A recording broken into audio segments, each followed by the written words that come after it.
Assim, eu já tinha agradecido a oportunidade de poder participar dessa audiência e fazer a apresentação e explanação do projeto, e ter ainda, digamos assim, o privilégio de falar por último. Aí não dá para abusar da palavra, né? Tem que ser breve, porque são muitas questões levantadas, todas muito ricas. Eu entendo que algumas delas surgiram, inclusive, de uma audição assim, um pouco já com uma certa predisposição da minha fala, porque eu abri dizendo que não tinha como o ônibus competir com o automóvel. Eu abri dizendo que a solução do transporte certamente passa pelas faixas exclusivas, pelos corredores exclusivos, não tem outra. Assim, outras questões que se foram colocadas, como, por exemplo, a luta pela faixa exclusiva na Via Expressa junto ao DENIT, e atualmente a luta que a gente está travando com o governo do Estado, ao nosso lado, obviamente, mas para convencimento da população e de Florianópolis, para que a ponte Hercílio Luz seja prioritária para o transporte público, tornando esse ícone que é reconhecido no Brasil todo e que está no mundo, se transforme também no ícone da mobilidade sustentável. Quer dizer, esse é o nosso compromisso, essa é a nossa luta. Aqui nessa audiência, eu abri dizendo, aliás, não abri, desculpa, mas lá, a uma certa altura da minha fala, eu destaquei o papel da Jotur na integração e na melhoria da qualidade do transporte aqui de Palhoça como iniciativa privada da empresa, e que esse modelo não pode ser desfeito. Agora, também disse que é preciso licitar o sistema, porque há uma lei em vigor que assim o exige. É preciso que haja um contrato de concessão devidamente licitado. Nós não podemos imaginar a concessão direta a uma empresa sem a devida licitação. E aí, estão sendo gravados, isso um dia vai ser cobrado de mim, mas numa conversa com um grupo do Ministério Público, eu disse, pessoal, a gente podia fazer como lá na Austrália, como em outros países desenvolvidos e tal, a gente, em certas situações, não passa pelo certame licitatório. Em certas situações, a gente reúne todos os interessados, órgãos de controle, senta com o operador, apresenta uma proposta de contrato novo e diz, topa isso aqui? Se o operador topar e assinar, beleza, passa-se imediatamente a fazer a operação. Claro que olharam para mim e disseram, professor, nem levanta essa lebre, porque não pode, é ilegal, isso não está previsto no regimento, no regramento legal desse país, então somos forçados aí à licitação. A gente sabe que então, o certame licitatório não é exatamente o certame da concorrência, claro que acontece a concorrência ali, mas o principal elemento do certame licitatório é a regularização do contrato. Destacamos aqui que a empresa não consegue investir sem segurança jurídica, ela precisa do contrato licitado. Então, não há dúvida que isso deve acontecer. E a empresa operadora local tem uma vantagem competitiva grande, porque, afinal de contas, ela já tem todo o ativo aqui e tal, né?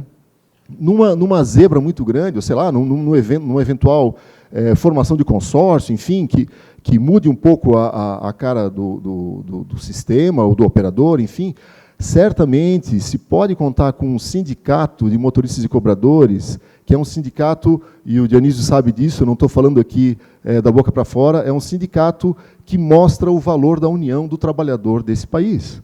Esse sindicato certamente tem trabalhado no sentido de garantir o emprego e o salário digno e decente para os motoristas e cobradores, e ele vai saber atuar no sentido de garantir que os empregos aqui de Palhoça sejam mantidos na cidade. Aí, meus parabéns à atuação do Sintraturb, a gente sabe que não é pouca coisa o que esse sindicato tem conquistado para a categoria ao longo dos anos. Então, várias outras questões foram colocadas, pessoal. Eu vou aproveitar que tem 1 minuto e 15 lá ainda. Né? Por exemplo, o conceito de BRT ser ultrapassado. Na França, na década de 80, o governo federal francês resolveu investir pesado em VLT. E a ideia era desenvolver a indústria local de VLTs para depois exportar a solução. O que aconteceu no início dos anos 2000, meados da primeira década dos anos 2000, o governo francês recuou, sabendo que não tem como pagar a solução sobre trilhos, e opta cada vez mais nos projetos franceses lá pelo BRT, pelo ônibus, que é o que dá flexibilidade na operação.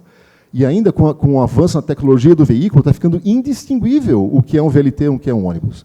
Tá? Então, assim... Professor, só por gentileza, quero interromper, mas contribuir. O senhor fica à vontade, não se preocupe tanto com o tempo, que eu sei que o senhor foi citado várias vezes, e é impossível o senhor responder a todos os questionamentos nos 5 minutos. Não fique preocupado com o tempo e fique à vontade. Tá bom, mas também temos que reconhecer o adiantado da hora e seria um pouco abusar da paciência de todo mundo e ficar aqui falando por muito mais tempo. E sabe como é que é professor, né? Quando começa a falar, alguém tem que cortar, porque senão o cara vai embora.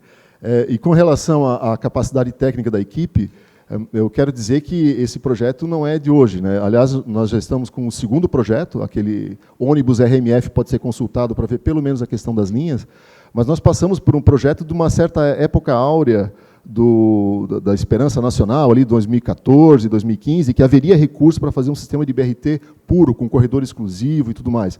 Concebemos esse projeto, tivemos inclusive apoio de consultorias ligadas ao Jaime Lerner, lá de Curitiba, e somos herdeiros do acervo do Plamus, que foi tocado por uma das melhores consultorias brasileiras e internacionais na área de transporte público, a Logit de São Paulo, que trabalhou com a consultoria Busa, Allen, trabalhou com o escritório Machado Meyer de advocacia para conceber as questões jurídicas, enfim, nós temos um acúmulo bastante considerável de capacidade técnica para tocar esse projeto, e além do que, acho que o ponto mais importante aqui, pessoal, esse projeto não está pronto.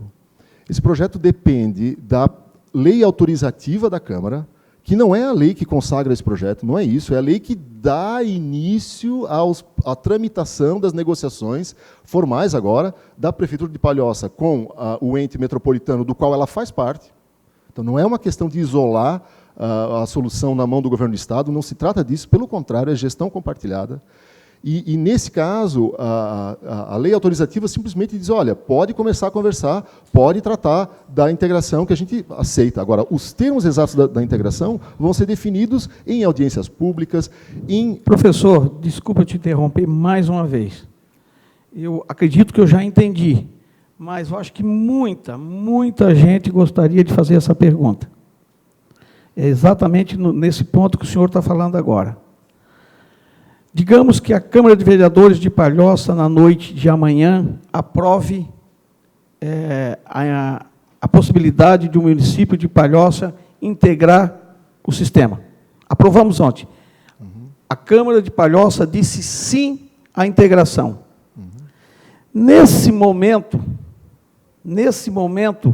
o governo do Estado já não está autorizado a, por exemplo, como a Joturi está sem concessão, a Câmara de Vereadores aprova a integração, o governo do Estado já não tem o poder de nomear uma outra empresa a atuar no município de Palhoça? Então, muito obrigado pela oportunidade de esclarecimento.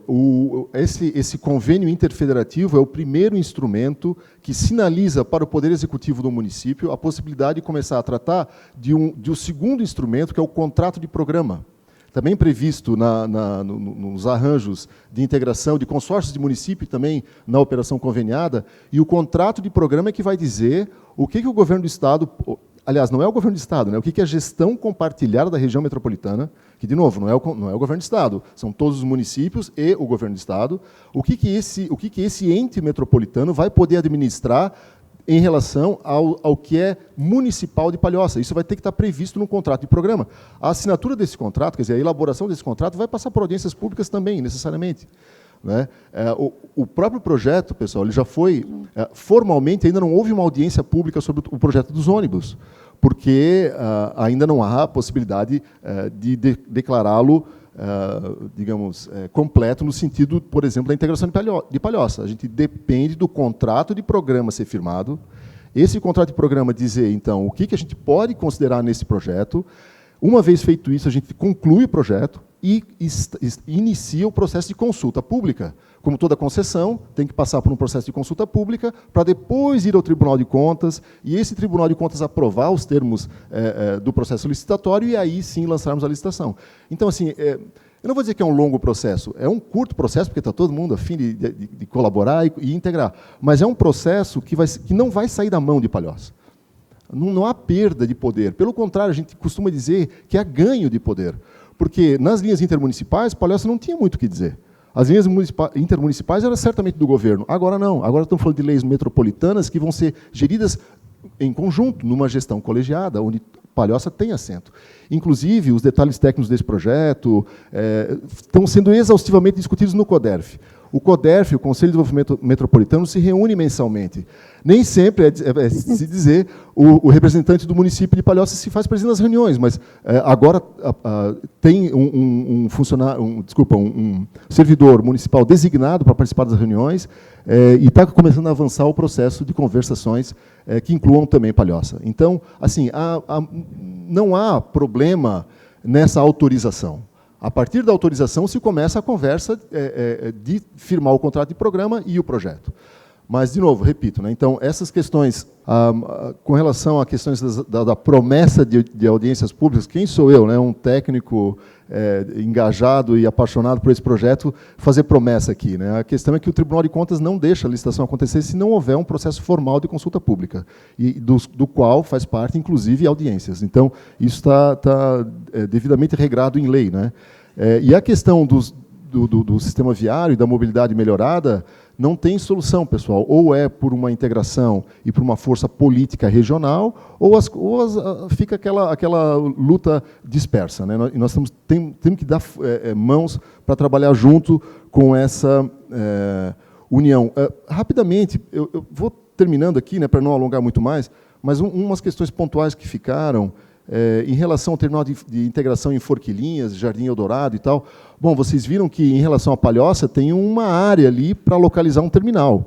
A posição exata não está definida ainda, né? Reconhecemos que o terminal colocado hoje, o terminal da Jotur, ele cumpre um certo papel, seria melhor que ele estivesse mais próximo da BR-101, se isso fosse possível, mas enfim, nós não estamos, de forma alguma, fechando questão aqui em relação à posição do terminal, né? E o Plamus, de fato, concebeu um terminal em Forquilinhas, concebeu um terminal em Barreiros, mas era numa outra concepção de BRT, de obra, 800 milhões, 1 bilhão de investimento, né? Como eu disse, numa época que o Brasil estava com o pré-sal começando a faturar e se imaginava que o investimento público pudesse decolar. De fato, não decolou, e hoje a gente está tendo que achar soluções intermediárias. Mas a oportunidade que a gente vai ter com o contorno viário, assim que abrir o contorno viário, a gente espera que seja logo, a gente conquista uma faixa para o ônibus. Mas isso não é promessa, isso depende da união de todos e da força da região metropolitana para se tornar um lugar muito mais humanizado, muito mais sustentável.